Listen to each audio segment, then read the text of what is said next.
2018 সালে রক্ত দিয়েছি, এবার যদি জীবন দিতে হয় সাধারণ শিক্ষার্থীদের জন্য জীবন দিয়ে সরকারি চাকরিতে কোটা ব্যবস্থা মুক্ত করব ইনশাআল্লাহ।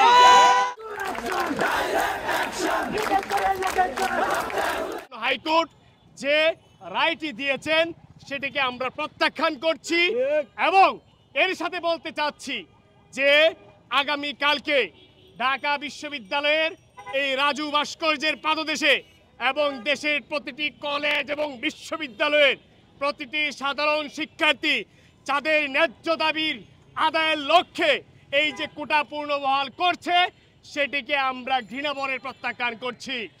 এই প্রেক্ষিতে আগামীকালকে দেশের প্রতিটি কলেজ এবং বিশ্ববিদ্যালয়ে সকাল 11টায় সেই রায়কে আমরা প্রত্যাখ্যান করে বিক্ষোভ মিছিল করব এবং সরকারের উদ্দেশ্যে লাস্ট একটি কথা বলতে চাই, এই দেশে আজকে লক্ষ লক্ষ বেকার, তাদের কপালে আজকে চাকরি জুটছে না।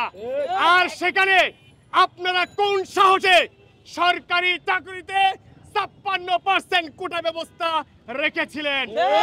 স্বাধীনতার 53 বছর পরে কিসের ভিত্তিতে আজকে সাধারণ মানুষকে তাদের মেধা থেকে তাদের ন্যায্য অধিকার থেকে বঞ্চিত করছেন? প্রশ্ন রাখতে চাই, সংবিধানে স্পষ্টতই উল্লেখ রয়েছে প্রজাতন্ত্রের সরকারির চাকরির সুবিধায় সমতা, প্রত্যেকেই সম অধিকার সে লাভ করবে।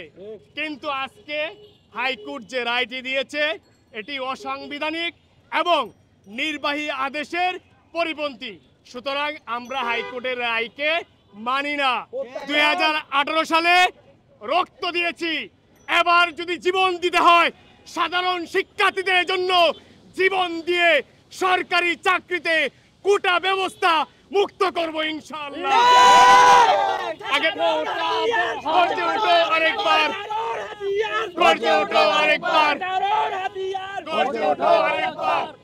আগামীকালকে সকাল 11টায় রাজু ভাস্কর্য সহ দেশের প্রতিটি কলেজ এবং বিশ্ববিদ্যালয়ে শিক্ষার্থীদেরকে বিক্ষোভ মিছিল করার আহ্বান জানিয়ে আমি আমার বক্তব্য শেষ করছি।